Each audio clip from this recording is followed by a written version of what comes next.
Welcome to the Are We Idiots Show, where we question the status quo on society's important issues while mixing in plenty of laughs along the way. Now here are your hosts, Mark Weaver and Rich Kroll.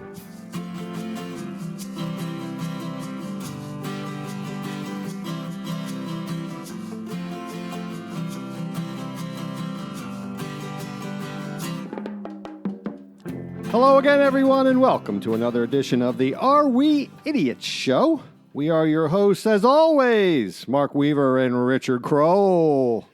Marcus R. Weaver. You know, it's great to see you during this. I'm excited. You look excited. I am. It's so hard to get you to smile consistently because you're so stankin' serious. It's good to see you in a good mood. I was actually wondering if you nipped a few off the scotch bottle before I walked in. But We're taking stock, Rich. We're celebrating. This shouldn't be a year in review show. This should be a celebration of 2019. We should put a positive spin on it.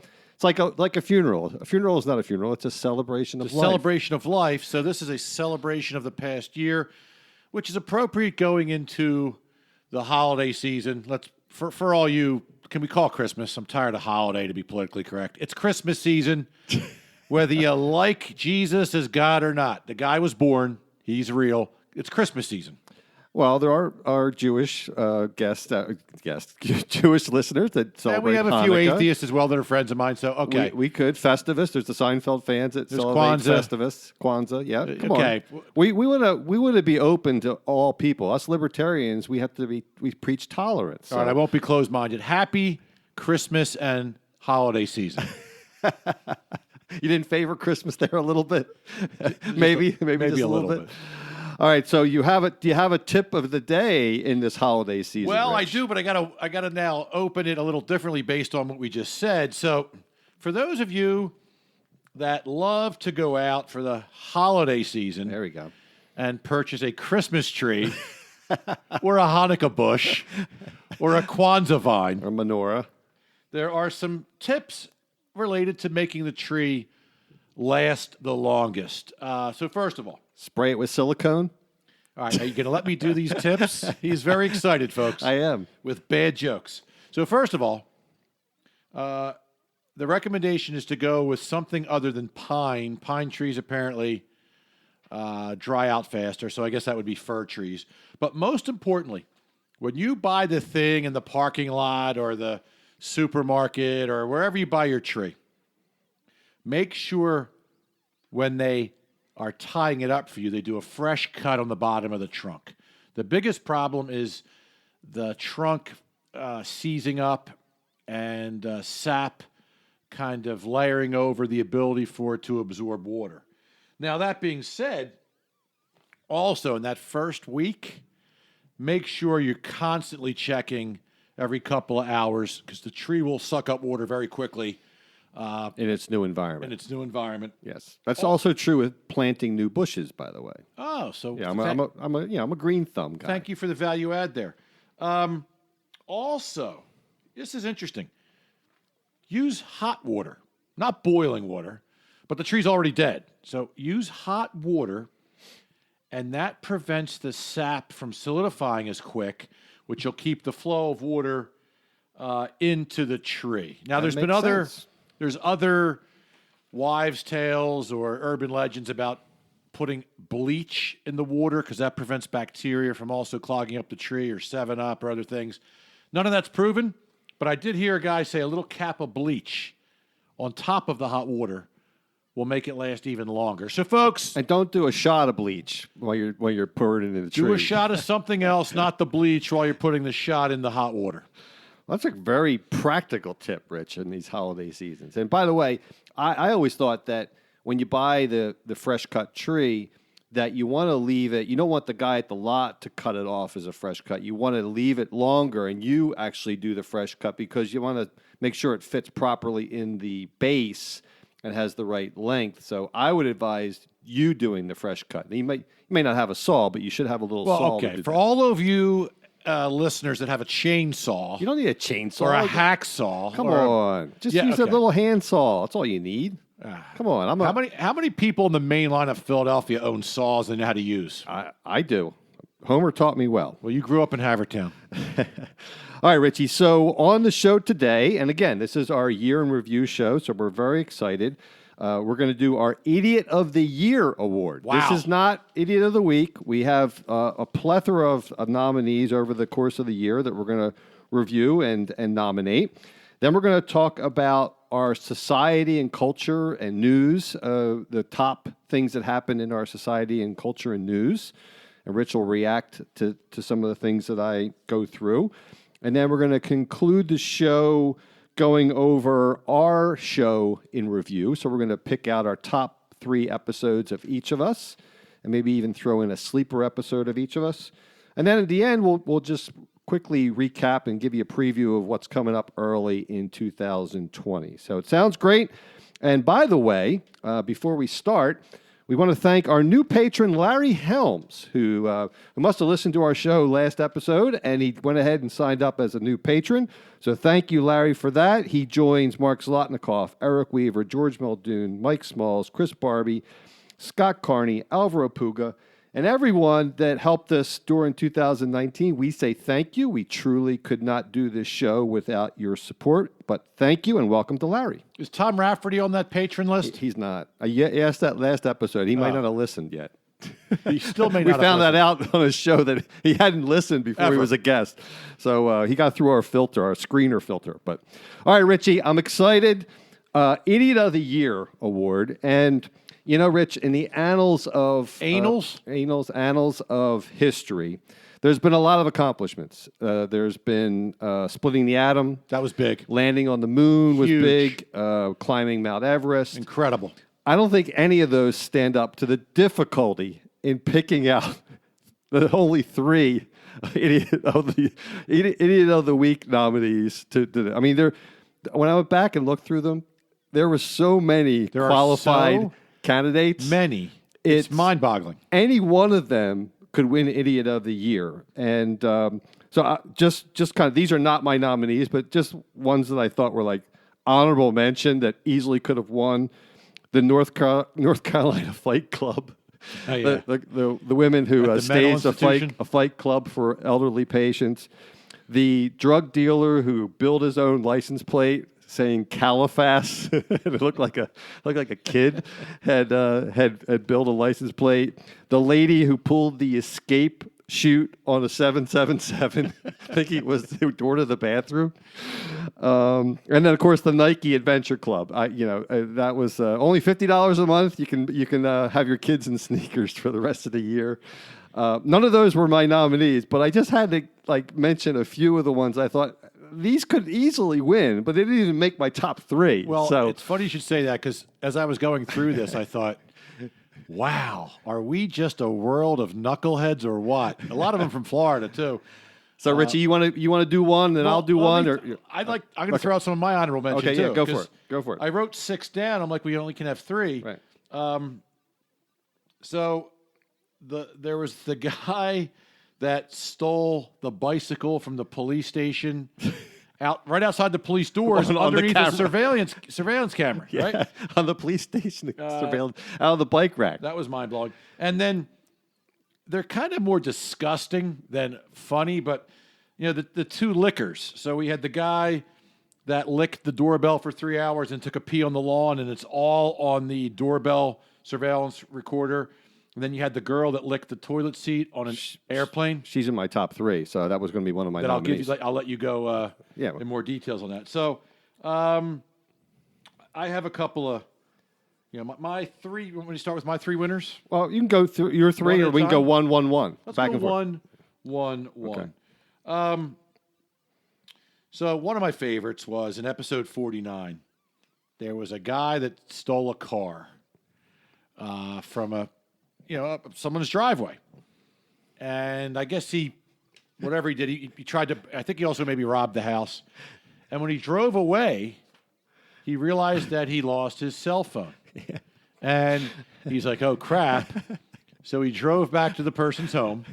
And the police are already there interviewing the resident. And he walked up to him like, hey, I'm looking for my cell phone. And she's like, that's the guy that stole my car. I mean, He can't make it you up. can't make this stuff up. So that was one of my top three. All right. One of my top three was the legally named change to Sexy Vegan, who was arrested for inappropriate contact with his pit bull and documenting it on his Facebook account or social media, or whatever. But if you didn't hear that episode, folks, this was a deranged individual, there's no other way to say it, who legally changed his name to Sexy Vegan. And he had it embroidered into his head or tattooed across his forehead, his name, Sexy Vegan. And it's like Cher, Madonna, it's right up there. Bono. They all go by one name, Sexy Vegan, which is one name evidently. And he went ahead and had inappropriate relations with his pit bull. And I don't know why I think it's funny. It's also disgusting, but just when you combine the name and the act, and you post it on Instagram or whatever it was, and get arrested for it, you're the king of the idiots, and therefore you make the top three. And it's a shame because he's also an excellent tax accountant lawyer, and I get audited, and I figured who better than Sexy Vegan to represent me. But every time we got asked a question in front of the judge, and he'd say, "Excuse me, Mr. Kroll and Sexy Vegan, I got a question about line item number 34B." It kind of fell apart. I lost my case. Meanwhile, why a sexy vegan? Couldn't Why it not be just angry vegan? Like he's like an master angry elf. vegan? He's an angry elf. I mean, the whole thing just brings tears to my eyes because it's so funny. So anyhow, that's my one nominee. What's your next one? So this other one from Florida, I believe Larry Helms sent this one to us a while back. Christopher William Monin broke into like 20 Florida homes in Brevard County that all had private pools. And he would not do anything other than steal the inflatable floats and toys, toy animals, inflatable Benji and, whatever. For illicit purposes. Well, they thought they caught him driving down the road on a bicycle with like a Santa Claus sack filled with these deflated toys. And when they asked him about it, they thought, oh, I guess you need these for the kids. For the kids or for your pool. He's like Robin Hood. And he said, well, not really. I actually steal these to have sex with them instead of raping women. And they said, what? Oh, my goodness. You got to be kidding me. So he took them to a vacant home where there were 75 inflatable toys being stored. I guess he had one for every event, holiday, purpose, or milestone in his life. Well, I guess there's only one good thing out of this. He didn't actually rape anyone. He just had pleasured himself with toys. But I mean, but the fact that good grief, like that. Okay, I'm going to do that instead. A versus B. Gosh, it's just mind blowing on many levels. All right, so my second nominee is the Florida mobile home resident who was interviewed on TV as the hurricane was approaching, and he was insistent that the Navy and Air Force should be called in to try to use their planes and the velocity of the airflow that the planes could create to try to reverse the direction of the hurricane and drop ice in the water. The Navy needed to drop ice in the water to cool the warm waters so that the effects of the hurricane doesn't work. Wouldn't be the same. And he's standing out in front of his a mobile home, pontificating to the TV news reporter, and the reporter's being all serious. I'm like, how do you not bust out laughing? I mean, this guy was serious. He thought he had it all figured out. Why haven't we thought of this all this time? It is a great suggestion. If we haven't tried it, I think since we're already spending trillions of dollars on the military, we might as well add $1 billion for hurricane control. Oh my goodness! So Richie, what's the last one of your top three? So for me, this is my winner. Should I let this? No. snake out of We'll the- go. We'll talk it all. We'll talk about all 6, and then So here's we'll my narrow other it top down. 3, and this was all caught on surveillance camera at a Chinese shopping mall. Some type of appliance store, and it's a young man and young woman, and they're strategizing on how to break into the store, and the young woman has a brick. And when they decide where to throw the brick through the door to break in, she winds up as he's walking in front of her and launches a fastball into the side of his head, knocked him out immediately. Yeah. And then He went down like a bag of donuts. And then she looks around like, now what? Yeah. And she grabs him by the back of his shirt collar and then drags him down the parking lot to try to get away. Yes. It's Yes. it was one of the most visually comical, not for him, I'm sure, but Worst criminals ever. and she threw like a girl, and the whole thing was just. It was strong enough to knock him out, though. It was actually not a bad overhand throw, but it was so comical to watch. That's definitely my top 3. So the listeners already know my last nominee is the social media star, or at least she thought so, who not only posted a picture of her licking the airplane toilet seat on her Facebook or Instagram, or whatever it was, account, but upon review and interview, she claims that she has done this frequently. So maybe this hit home with me, Rich, because I'm a bit of a germaphobe, and I think the older I get, the more I become a germaphobe. But, I literally get chills down my spine when I think of someone licking the toilet seat and being proud of it and posting it on social media. And this was not, hey, I'm going to touch my tongue to it for a second. She was full-born.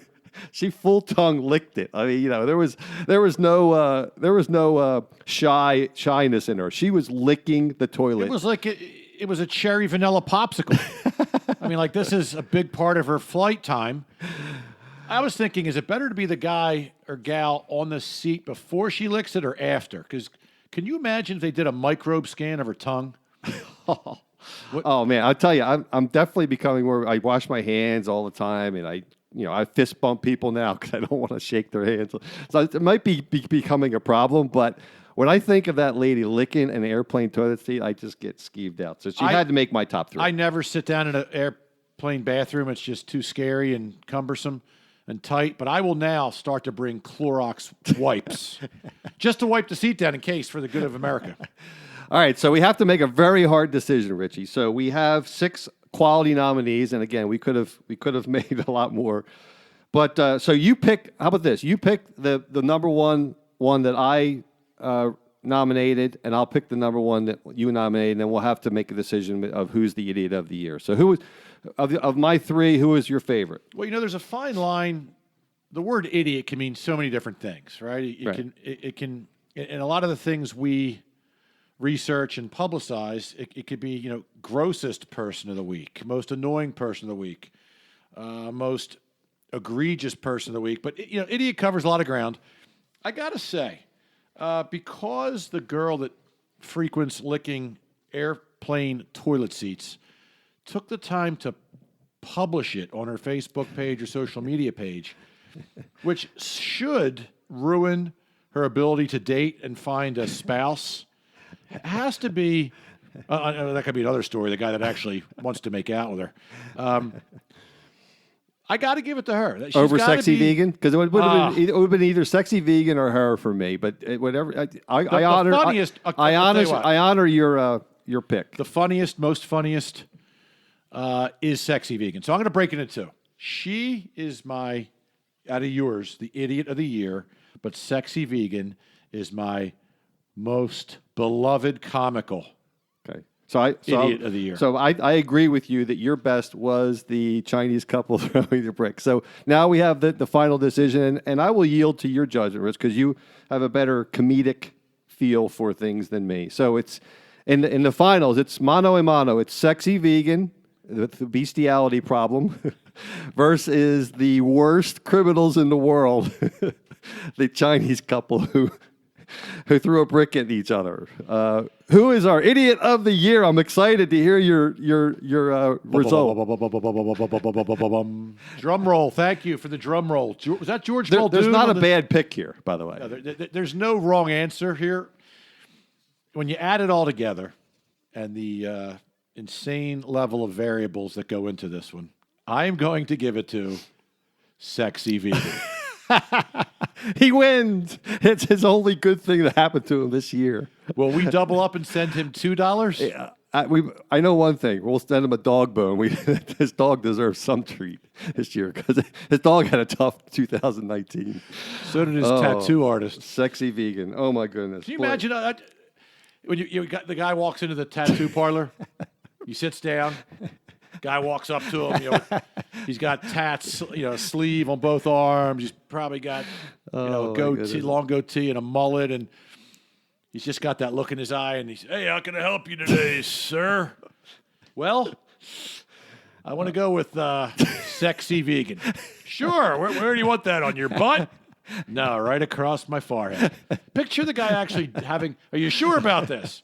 You must have to sign a waiver. Oh, my goodness. Oh, goodness. Yeah, you do. I think you do have to sign a waiver for all tattoos nowadays. But, oh, my goodness. I hope I can compose myself because he just strikes a chord in me. I'm sorry. So, all right, folks. So we're gonna go on to some of the big things that happened in this year before we review our shows at the latter stages of the show. But what I think we're going to do is we're going to do like a word association or several word association because Rich is good with spontaneity. But I'll throw out some big happening that happened in our society or news or what have you, sports, finance, and it'll be a fairly quick exercise. But Rich will give us his editorial comments on it, or maybe if he wants to just have one word answer. Like I'll start with Jussie Smollett, Rich. So Jussie Smollett was a big story in our country. And for those of you who are not familiar with who Jussie Smollett was, I'll quickly say that he staged a MAGA mugging in Chicago at 2 a.m. It was like 4 degrees out, where there's no MAGA support, by the way. And he had his own noose around his neck. There's all kinds of things I'm sure everyone knows. But Richie, Jussie Smollett, what does he mean to you in 2019? Reverse racist. It was mind-blowing. Opportunist racist. It's, everyone is taking advantage of things we now do in the United States to try to make up for past atrocities, right? And we all know, racism is still an issue in the U.S. I don't know that it's as terrible as when there was actual slavery and, of course not, lynchings and all sorts of just mind-blowing. But it still exists. But it's more of a, and there are hate crimes, but it's more of just a societal problem. For him to try to leverage that, he's already a famous guy making money. Yeah, he's a multimillionaire. And for him to do that, it's just stupid, right? And in today's world where everything's being filmed, right? There's a camera on every street corner, rooftop, traffic light. You can't get away with something anymore if it's obviously falsified. Right. So I just thought it was trying to take advantage of the race card, and which everybody is sensitive to, and jumping on quickly. And I would even say he probably set the cause back because now credibility is going to be questioned. It should be all the time, but anyone who comes forward, some people out there are going to say, this is another Jussie Smollett. It didn't really happen. And it could have really happened. So it's just bad on so many fronts. It hurts probably thousands of people that aren't taken seriously when they should be. So just knucklehead. All right, Richie, this is a little more serious, but there was a number of mass shootings. We're not going to talk about gun control on this, but there was a number of mass shootings. There was the one in New Zealand, a mosque in New Zealand. There was several in the U.S., including 2 on back-to-back days. One was in El Paso, the other was in Dayton. But every year there seems to be a certain amount of mass shootings. Do you think those that happened in this year, has anything changed? What's your thoughts on? The one word that that whole comes subject? to mind is just troubling and deflating, right? With all the talk about how to step up security, whether it's security in schools or public places or churches, it's impossible. It's Mark's theory about, can you put up a 2 feet of fence for a 20-foot garden to keep rabbits out, right? It's just impossible, with 360 million Americans, and a lot of them have guns, and a lot of them are deranged, and a lot of them are pissed off from relationships or getting fired at work or whatever the case may be. You can't stop it. So for me, it's disappointing, and it's deflating when you hear, because I think these are happening on a more frequent basis. They used to happen once a year, then once every 6 months. They seem to be happening once a month. Yeah. So it's a little scary and concerning that I don't see this ending anytime soon. If anything, these things seem to gather momentum and happen more frequently. And we discussed it. I don't know. We don't have an answer for it. Right. And that you mentioned the border of the gardens. I'll just say the border crisis also was prominent this year, and I don't think there's a real great answer for that either. I mean, we can't have fully open borders because we have a social safety net, but it seems like putting your thumb in a dike and there's 50,000 other holes. So I don't know if the border crisis gets any better. If Trump gets elected, we'll talk about that at the end of the show. If Trump gets elected, does that ever happen? Does the wall ever happen? Because we did a show on the wall earlier in the year. The border, does that substantively change at all? Well, if you look at actual statistics, I think in a few areas it has helped, or the increased security or visibility have prevented some notorious areas that they were just flooding in. But for the most part, they're coming in other areas. The amount of wall that was built is a small subset. It's very expensive. It's easy to breach.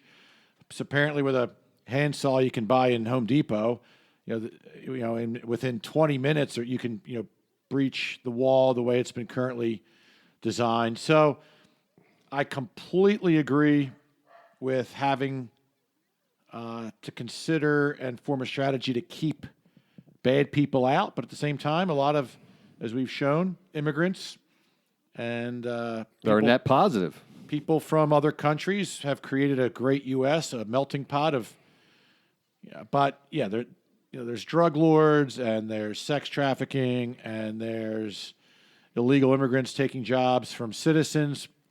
Again, it's similar to trying to stop mass shootings. Right. It's a problem that needs to be addressed at a much higher, smarter level than I or you. And I think we have to continue to look into it. But again, it's deflating, it's concerning, and I don't see much improvement over the past couple of years. Okay. College admissions scandal. That was a big news in the late spring and summer. Any thoughts on summarizing that? We did a show on it. If listeners want to go back and listen to it, more detail around the college admissions scandal. But what comes out of that? Do athletic scholarships ultimately get shelved? I guess overblown. Yeah. I think a huge overreaction. Personally, I could care less. If some nitwit Hollywood multi-skillionaire wants to go spend $250,000 to bribe their kid to get into school, why not? I mean, in a free capital system, tuition's getting high anyway. If some parent were to say, hey, I know it's $60,000 a year, but I'll pay $200,000 a year to get my kid in, they could do whatever the heck they want with their money. The problem with that is I would agree with you if it was a free and open market. The problem is this was not transparent at all. This was in lieu of other people getting in that were, quote, more worthy. So for the few people that are impacted by losing a scholarship or losing a place on the team or not getting admitted into a school they want because these people that subverted the system, there's going to be a handful of people around the country really pissed off and really hurt. And apparently the most hurt are the children of these parents that did Yeah, this of for them. course. Yeah, they're scarred for life, probably. Scarred for life, embarrassing, humiliated. Scarlet letter. So if anything, for me, the parents are already paying the price with the damaged relationship with their kids. I totally agree, and they should get a slap on the wrist and monetary fines, but they shouldn't go to jail. Okay, a couple more newsworthy ones, and we'll move on to sports and finance. All right, so Jeffrey Epstein. What are your thoughts on Jeffrey Epstein and his untimely death, some might say? You know, we covered this in our conspiracy theory episode with my brother-in-law, Mike Paget. And Mike and I both agreed we thought there was funny business. Now, the more reports come out, they're claiming more negligence and naivety or just, stupidity, not following the rules, not doing their job, incompetence. But, when you look at it, gosh, it's too coincidental, right? Anybody can get hit by lightning. How many get hit by lightning twice, right? When it starts to get statistically outside the mean or median. Are you talking about outliers? Well, I'm just trying to help tie all the shows together. Hey, look, the guy was a ultimate scumbag. Yeah, no doubt about it. Anybody that pedophiles children might be the most egregious crime out there. The damage it does to the person, their families, the community, and to be able to do that continuously in a authoritative, holier-than-thou manner like he did, yeah, hey, look, I don't ever want to say somebody gets what they deserve, but it seemed too coincidental. Right. We know people, not only inmates, but prison guards hate those types of people. Oh, yeah. Yeah, And that's why I think at the end of the day, I think he did kill himself because he just didn't want to face the prison justice. But or they let him kill himself. yeah, something like that. But All right. there was funny business. All right, so the last two things quickly on newsworthy politics. So in 2019, there was a big push for the New Green Deal and more broadly, democratic socialism. I'll call it directly socialism, and AOC. My favorite gal. AOC rose to prominence in 2019. I think she's cooled off a little bit as we tape this late in December. But thoughts about AOC, the New Green Deal, Bernie Sanders and Elizabeth Warren kind of wrap in there, but socialism, it's on the rise, and at least the popularity of it. Millennials favor it almost as much as capitalism. Self-absorbed, clueless juvenile who, including Bernie Sanders, who's 80. yes, add him into the mix. Folks, when we did a show on socialism, it is not a good form of government. Anyone that thinks it is being misinformed or led astray at their liberal university. It's a mess. It's been proven in... It's literally never worked. It's literally never worked. Yeah. USSR and Venezuela, there's some North Korea, Cuba. There's some even recent examples. You can't take a multivariable society and just level the playing field across the board. Right. It doesn't make sense. It defeats people trying to be successful. It promotes lazy, on and on and on. So these new liberal democratic socialists, it's not factual. They're trying to separate themselves from the crowd to stand out and get elected and be looked at as U.S. heroes. But They appeal to the heart, not the head. Don't you and it think? appeals to everybody that's, the majority of the world is still mid to lower class to poverty. Right. And it appeals to people that can get free rides. And I'm all for taking care of people in need, but Is the government the best vehicle to do that? No. No. It's the politics of envy. All right, so real quickly before we leave politics and news, so Trump had not only the Mueller report come out against him, but as we tape this, he's about to be impeached. When we talked about the Mueller report, we said it was a 50-50 shot. Well, it turns out he's actually going to be impeached, only the third president in history. Everyone knows that he won't get convicted in the Senate, so I don't really know if there's much to say other than Trump is Teflon man. He can do whatever he wants, and nothing seems to stick. And he seems as popular as ever, certainly with Republicans. He's as hated as ever on the other side. So I don't really know if much has changed during 2019. whether he went along with this by design, which would be genius, or just dumb luck, think about what the Democrats are doing to themselves. And even Democrats I know admit it. They've spent so much time, energy, effort, and money on trying to get him impeached, Right. which is annoying.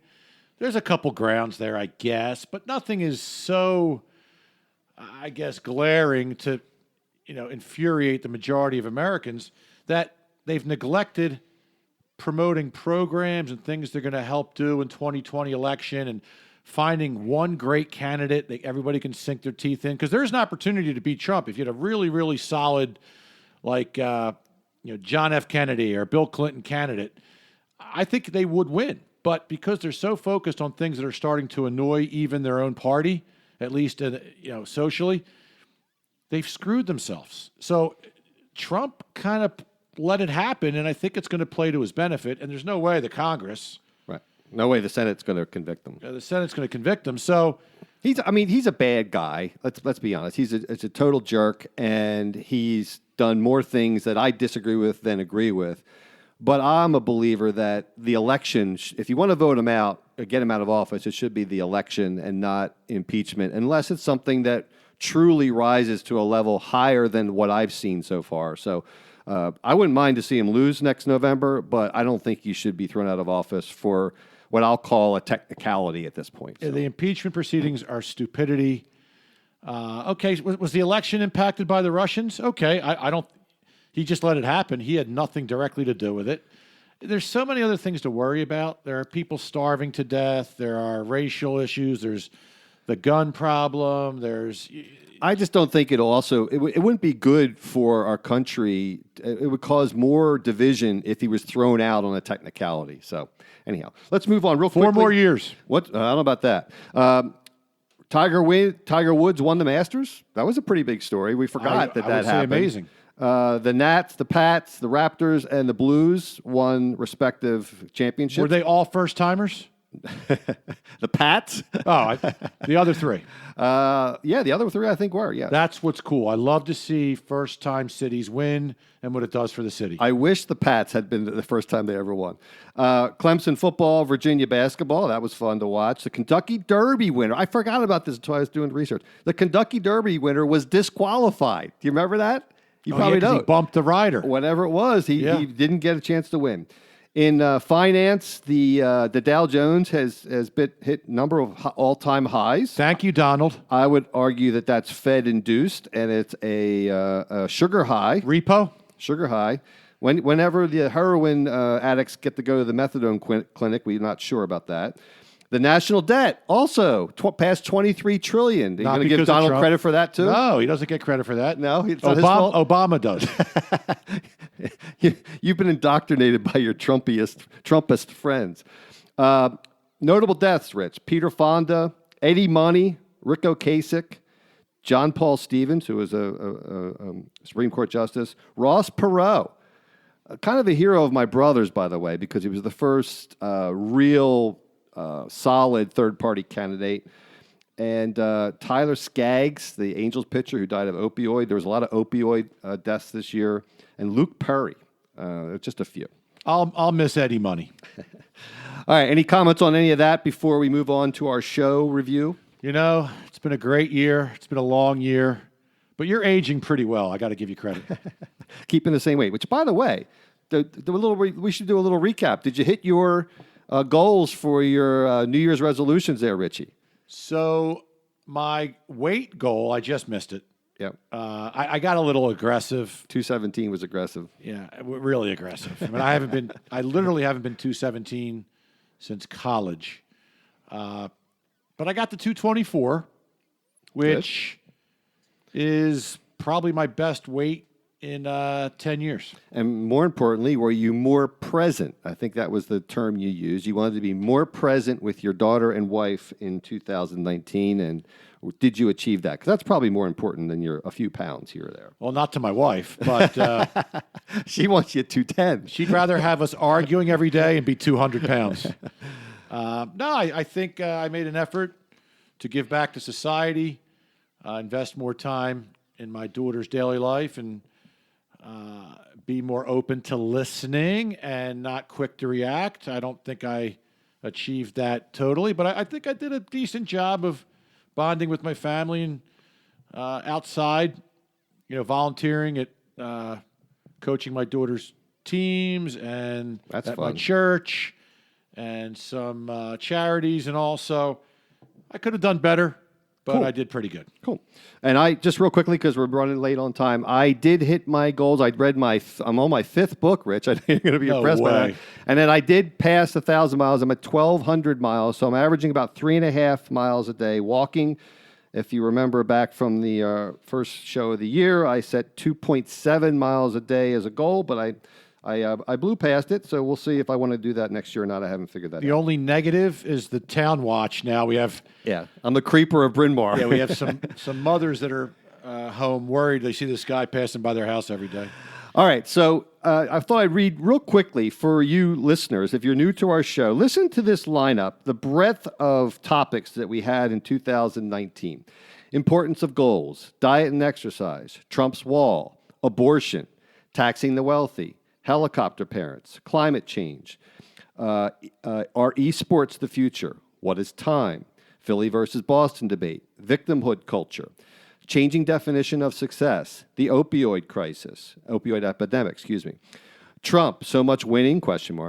Declining happiness, pet peeves, college admissions scandal, big data, are we going to war with Iran, self-awareness, political correctness run amok, retirees are not money managers, conspiracy theories, Seinfeld's impact, totality of taxation, lost patriotism, 2020 election preview, birth rate importance, and the problem with averages. Whew, that was quite a year. I'm very proud. It's like, and how do we possibly pick the best of our children, Rich? But we're going to try.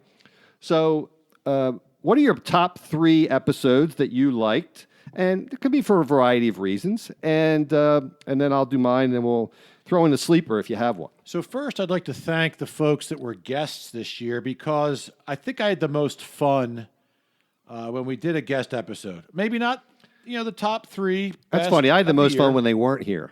Well, some of our friends are really annoying. But, the Philly versus Boston episode with George Muldoon. We did pet peeves with your brother, Eric. We did political correctness gone amok with Chris Barbie. We did Trump versus the Democratic candidates with Raph. Grammy with We Seinfeld. did 2 with Grammy. Right? We did, mental health. Well, that was Seinfeld last year, episode. but yeah, Seinfeld was this year, but mental health was earlier, wasn't it? That wasn't this year. He's so present. I feel like I just did it with him. With the Don't conspiracy. go back to 2018 on me here. You're Sorry. screwing me up. Conspiracy theories with my brother-in-law Mike Paget. Taxation with Alvaro Puga. They were some of my favorite episodes to at least participate in and execute. But my top 3 Yep, go for it. were Seinfeld with Grammy, Yep. helicopter parenting, and victimhood culture. So, elaborate a little bit on each of them quickly of why in particular you chose them. Why did they rise to the top in your mind? Well, like Graham, Seinfeld was a really important. It's almost sad to say, but a TV show is an important part of your life. But it really was. Seinfeld changed television and the way comedy was interacted with, and there's to this day we still use Seinfeld sayings all the time. And when Grammy was here, who's a Seinfeld expert, we probably laughed the hardest. I'd argue we laughed the hardest of any show of the year, and for me, laughter is the best medicine of anything. So I really enjoyed that show, and I thought the content was good. We took the time to break it into categories that were fun and funny. And then, my biggest pet peeve of the year has been not all millennials, but just the whole millennial culture.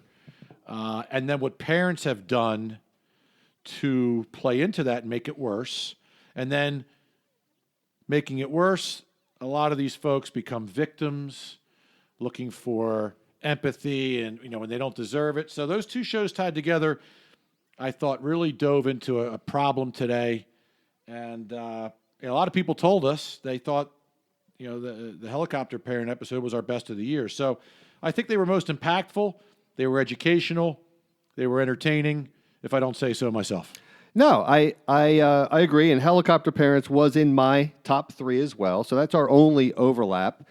And we're not picking episode of the year because, like we said, we're not going to pick the best of our children. We're proud of all of them. But being realistic, we have episodes that were not as good as other ones, and so for sure, Helicopter Parents.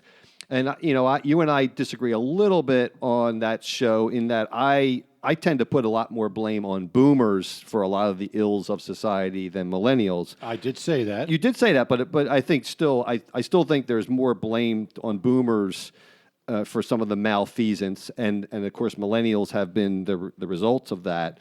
So that was a terrific show, and I agree with you. Victimhood culture really kind of tied into the Helicopter Parents show. So I almost picked Victimhood culture. I would have picked it if it wasn't so close to Helicopter Parents. My second one might surprise you: opioid epidemic. I thought we did a good job of that. It's huge in the news and has been for several years. It's literally reducing our life expectancy in this country, and it's a huge problem. It affects a lot of families, and it probably will affect more. And I thought we did a good job of kind of laying out how it evolved through government sanctioning of these drugs. It didn't realize how addictive they were, and the cabal, you like that word, cabal. Of the distributors and manufacturers that push these, along with the illicit doctors. So that was, I thought, a really good show. Go back and listen to that, the opioid epidemic. And then the last one I think will surprise you, Rich, and it probably is a little bit skewed because we're both in technology, but I liked our big data show. And I think it affects, when we talked about on that show was how things could change in the future. And I know you didn't like some of the trends, dynamic pricing or yield management we talked about. But the way that technology has ruled our lives over the last 20 years, and since the iPhone 12 years ago, it's totally changed our lives, and software is running the world. And I think that the availability of information will continue to evolve our world and our day-to-day living. And I think we gave a glimpse of what that could look like. So those were for my top 3.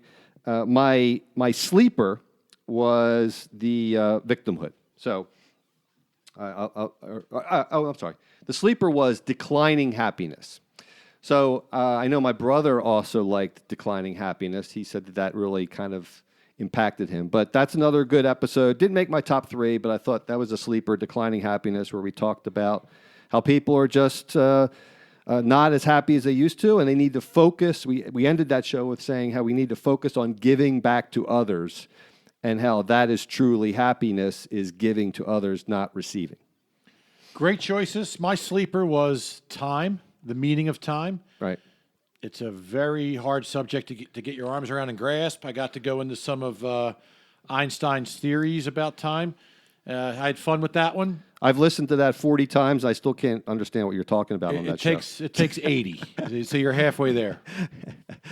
No, but that was fun. It was a great year, and I would encourage all of our listeners out there, if you're listening to us for the first time, this was a good synopsis of the year, but there's so much good content out there. I used to throw out there, Richie, our 5-episode challenge. So I'll do that right now. We just listed 6 or 7 great episodes. Our 5-episode challenge is go listen to 5 of our episodes, and you'll be hooked on our show for the rest of your life. So go ahead and do that. And by the way, looking forward, we have lots of great stuff planned for you in 2020. Just to tease you a little bit, here's the shows that we have in the queue ready to go for early 2020. A Venezuela situation, and we kind of branded it as Socialism Warnings. We're talking about crypto, and we're going to entitle it Crypto for Dummies. We're going to talk about the Electoral College. There's a lot of call for the Electoral College that's outdated, and we need to abolish it. We may throw in gerrymandering in there as well. Homelessness, a huge problem. The Supreme Court just ruled on a case that the cities can't prosecute homeless people, and there's homeless everywhere, across in the West Coast especially, where the weather's good. We may talk about Medicare for all. That's a big buzzword in the election for 2020. And then also the scourge of lobbyists. Lobbyists are, they run our country in a lot of ways. So what do you think of those? Oh, analytics. You're going to love this one. Analytics versus gut calls. We talked about that in some of the coaching decisions. But what do you think of that lineup, Richie? It's a great lineup. And I think we also have a couple that weren't mentioned. We're going to be covering the seemingly anger Right. of the general population. We're going to cover youth sports. Utes. Yep. Which in a lot of ways has gotten completely out of hand. We're going to have an expert in the studio, a surprise guest for that one. We're also going to do a great baseball preview with a famous local Philadelphia guest. I'll save that. So we have some. I like that tease. We have some great shows and great guests coming up in 2020. And our last little commercial. So if you like what you hear here on the Are We Idiots show, and you want to support what we're doing and help us grow the reach of the show, please go to our website, areweidiots.com. Go to the supporting listeners page. Click on our Patreon link, and please, in this holiday season, just make a donation to us. Sign up to be a bronze, silver, gold, or platinum patron, and we would surely appreciate it. And as always, please remember, if what you see or hear sounds idiotic, then we're just the guys to help you sort it out. Merry Christmas, Happy Hanukkah, Happy Kwanzaa, Happy Festivus, and Happy New Year to all. Take care. Thank you for listening. Please download, subscribe, share, and review on Apple Podcasts, Spotify, Stitcher, Google Play, and also our website.